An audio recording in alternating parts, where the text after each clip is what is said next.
Hello everyone, welcome to another fresh new blog with me Kanika.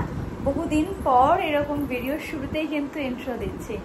So আজকে হলো 4 তারিখ আর আজকে কি বার? আজকে বুধবার। তো এখন ঘড়িতে প্রায় রাত 8টা বেজে পার।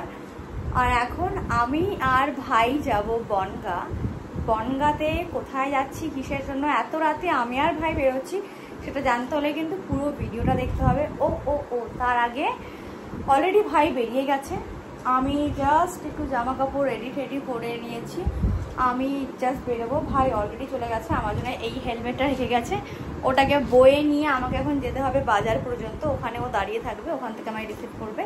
তারপর বাগুইহাটি থেকে আমাদের সাথে আরেকজন জয়েন হবে। দেন আমরা তিনজনে একসাথে যাব বনগাঁ। এত রাতে কখন পৌঁছাবো জানি না। সো পুরো আপডেট পেতে কিন্তু ভিডিওটা স্কিপ না করে দেখতে থাকতে হবে। সো চলো দেখা হচ্ছে যেতে। যেহেতু এত রাতে বেরোচ্ছি তাই জন্য এমনি একটা ক্যাজুয়াল একটা dress up, no makeup look. কোনো মেকআপ দরকার নেই এত রাতে যাওয়ার জন্য। একটা কটন কুর্তা পরে নিয়েছে, একটা জিন্স। সো বেরোতে হবে, চলো যাই। অলরেডি আমরা লেট, ওরা দাঁড়িয়ে রয়েছে যে হয়তো। চলো টাটা। চলো তালা ঠালা মারা হয়ে গেছে। এবার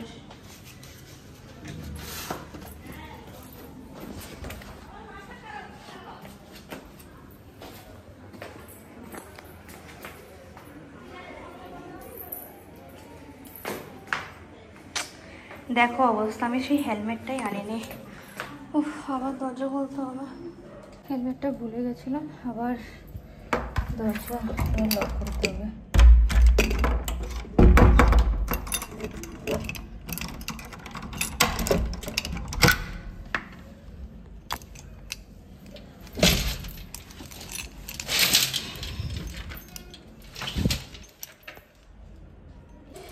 এই লকটা এত টাইট, কখনো মানে এই তালাটা আমার আটকাতে ইচ্ছা করে না, একদম খোলে না এটা লাগানোর পরে।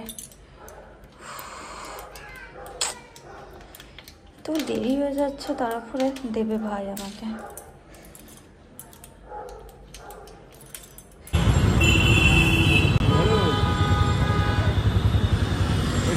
কোথায় দাঁড়িয়ে চলে এসেছি কাউন্টারের সামনে বাগুইহাটি কাউন্টারের সামনে।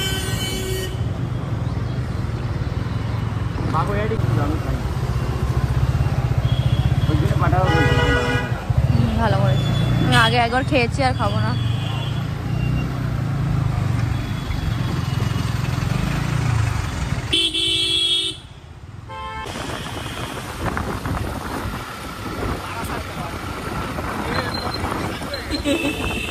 না বাবা বলিস না, আমি ফোনটা খুব সাবধানে রেখেছি, বাড়ি করিনি, দরকার নেই ভাই।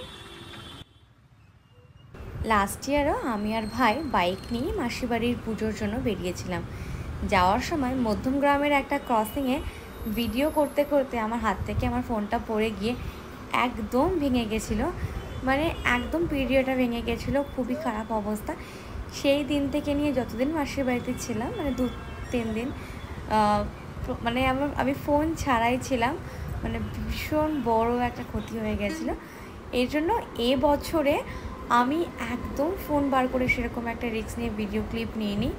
এমনি তো রাতের বেলায় আমরা যাচ্ছি, তো ভিডিও ক্লিপ নেওয়ার প্রশ্নই ওঠে না, সেরকমভাবে কোনো রকম ক্লিপ নেওয়াই যেত না।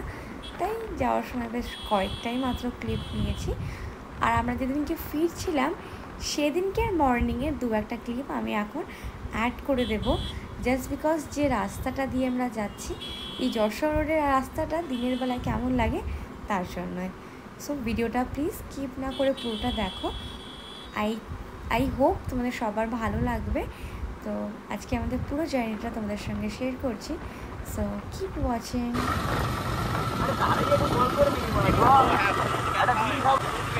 এই গাড়ি চালাচ্ছি, লাল হয়ে গেছে। হ্যাঁ,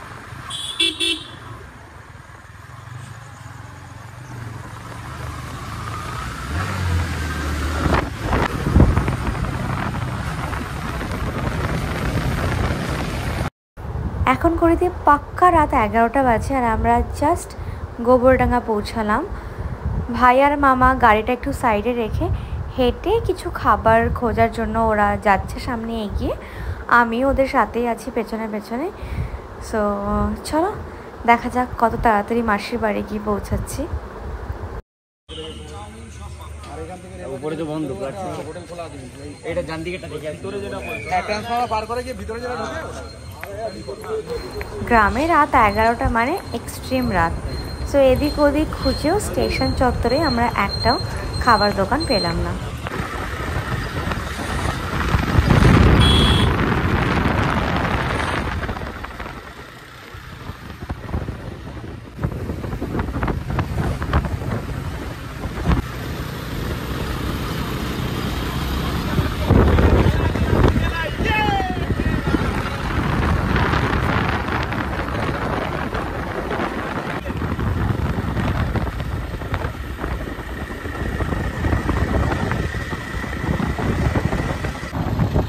ডান দিকে, হ্যাঁ চিনি চিনি।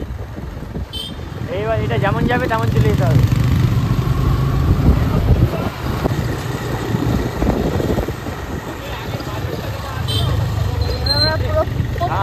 গ্রামের মধ্যে ঢুকে গেছি। We are on the way to শুভ ভাইয়ের বাড়ি।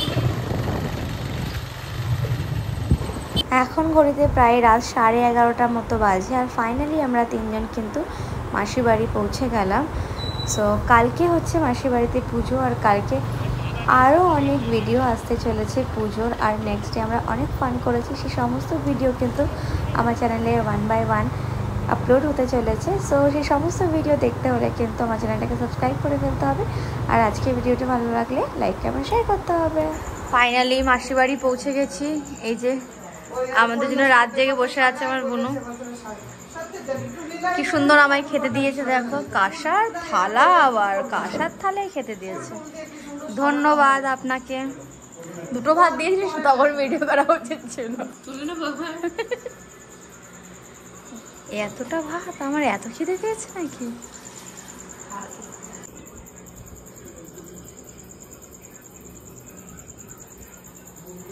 আমি খাচ্ছি, কোনো পাহারা দিচ্ছে বসে বসে।